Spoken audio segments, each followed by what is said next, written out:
तुलसी मीठे बचन ते सुख उपजे चहुओर, वशीकरण ये मंत्र है तज दे वचन कठोर। बात समझ रहे हैं ना?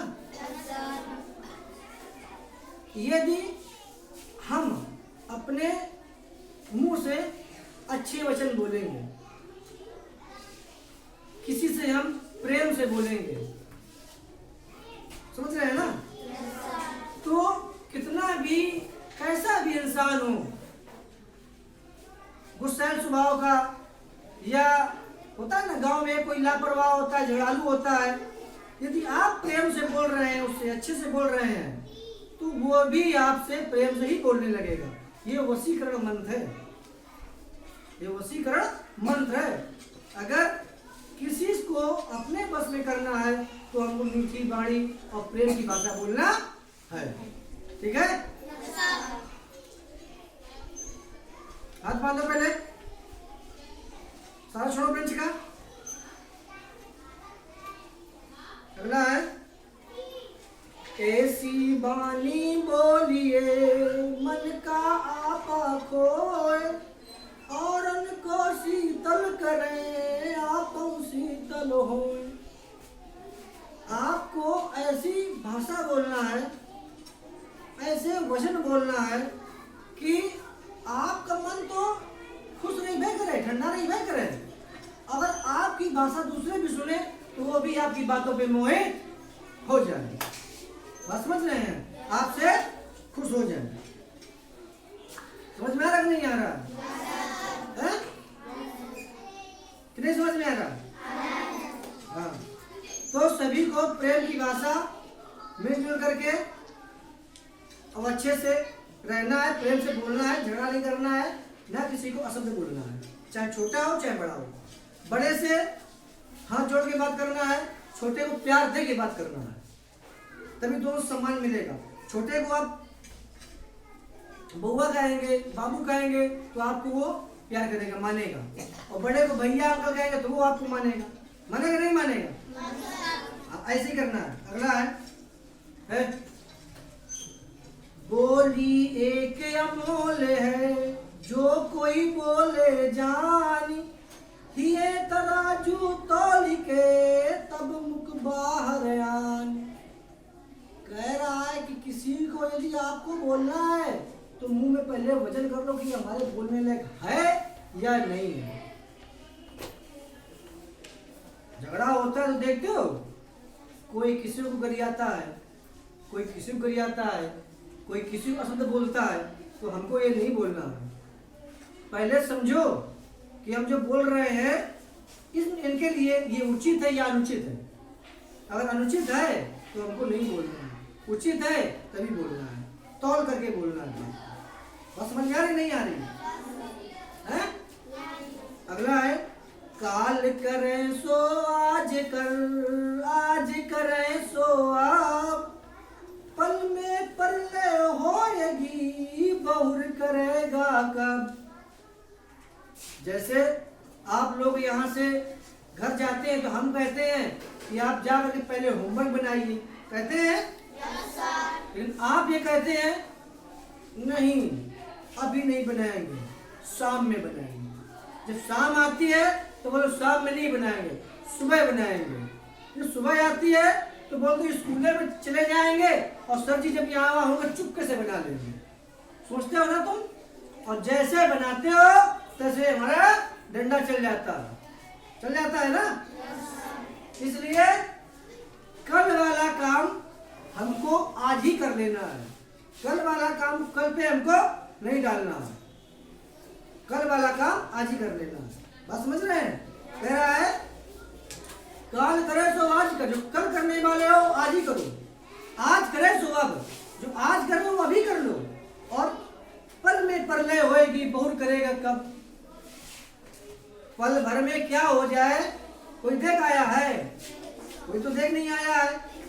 तो इसलिए हमें कोई भी काम पेंडिंग पे नहीं रखना चाहिए। एक रावण था, एक कहानी बता रहे, कौन था? रावण 3 काल की बात जानता था, भूतकाल, भविष्य काल, वर्तमान काल। ठीक, वो ये भी जानता था कि हम मारे जाएंगे, वो भी जानता था भगवान राम के हाथ मारे जाएंगे। वो बहुत शक्तिशाली था। उसने कहा था हम जमीन से और स्वर्ग तक सीढ़ी बनाएंगे। उसने कहा था हम आग से धुआं गोला कर देंगे।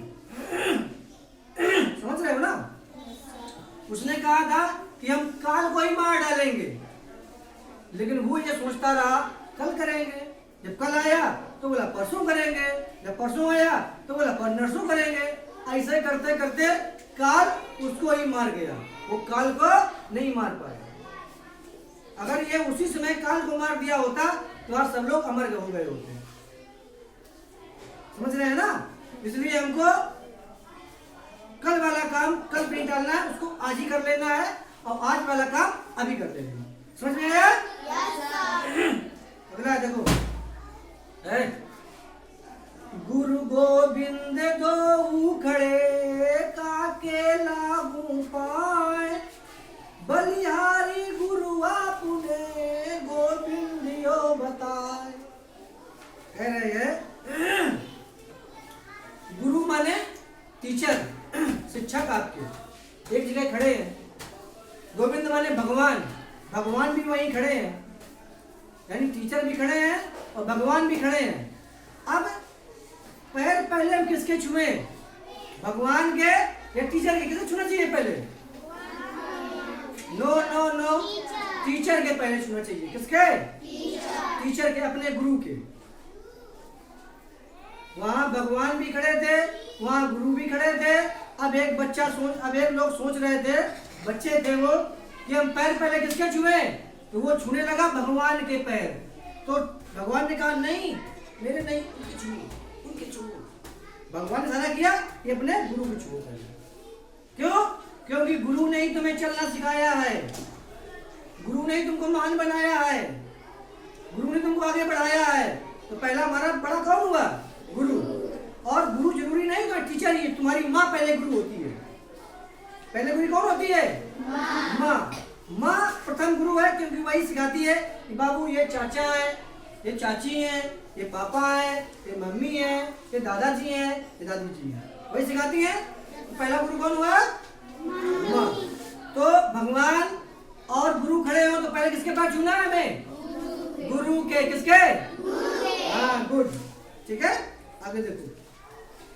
बड़ा हुआ तो क्या हुआ जैसे पेड़ खजूर, पंथी को छाया नहीं फल लागे अति दूर।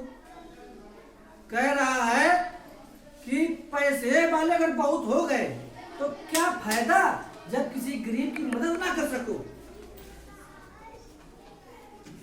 पैसे वाले अरबपति हो गए कि तुमने किसी गरीब निसहाय की सहायता नहीं कर सके, तो तुम्हें पैसे वाले से कोई फायदा है?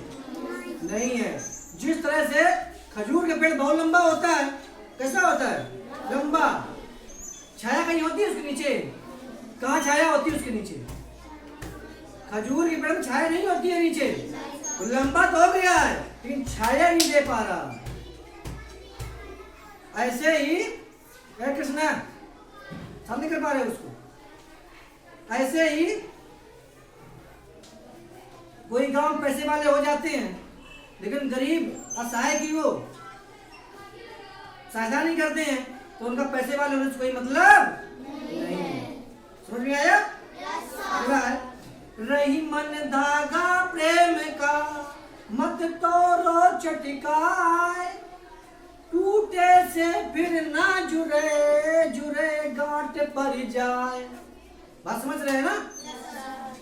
अगर तुमने देखा होगा माला है, माला तुमने तोड़ दिया है तो दोबारा माला वैसे होगा नहीं, गांठ पड़ जाएगी, उसमें पड़ जाएगी गांठ की नहीं पड़ेगी। तो अगर आपका कोई दोस्त है आपसे रूठ गया है, आपसे गुस्सा हो गया है, तो आपको उसको तुरंत बना लेना है, उसमें गांठ नहीं पड़ना चाहिए। अगर 10 दिन तुम उससे नहीं बोले तो उसमें गांठ पड़ जाएगी, फिर उस मन से आपस में दोस्ती नहीं हो पाएगी। इसलिए हमें अपने दोस्त को रूठना नहीं है, रूठे तो तुरंत मना लेना। समझ रहे हैं ना? कैसे समझ रहे हैं? अब ये बताओ आपको ये कैसे लग रहे हैं सुनने में? अच्छा ठीक है, आगे सुनो। करत करत अभ्यास के जड़ मत होए सुजान, रसरी आवत जात तय सिर पर परत निशान। कह रहा है जैसे कोई कोई होता है कि दिन रात सर जी पढ़ाते हैं उस बच्चे को, बच्चे खोपड़ी में घुसता ही नहीं है कि मास्टर साहब सर जी पढ़ाए क्या है। काहे नहीं घुसता है? क्योंकि आप लोग बराबर प्रयास अभ्यास नहीं करते। इसलिए अगर टीचर आपके पढ़ाएं और आप उसको एक बार नहीं याद हो 2 बार पढ़ो, 2 बार नहीं याद हो 3 बार पढ़ो, 3 बार नहीं याद हो 4 बार पढ़ो, यानी आप पढ़ते रहो, निश्चित आपको याद हो जाएगा। जिस तरह से तुम देखे होगे कुआं में रस्सी से पानी खींची जाती है, तो पानी खींचते खींचते पत्थर में रगड़ बन जाती है, निशान बन जाता है, कट जाता है पत्थर। क्यों कट जाता है? क्योंकि बार बार वहीं से पानी रस्सी से खींच रहा है इसलिए।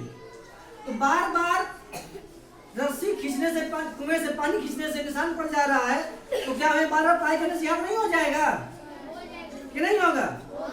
तो आप सभी को यदि याद ना हो तो बार बार उसको पढ़ना है, बार बार प्रयास करना है, सबको याद हो जाएगा। चलिए कैसी रही कविता? हाँ वेरी गुड। अब सबको ऐसे करना है ना? हाँ चलिए कल दूसरी पढ़ाएंगे, ठीक है?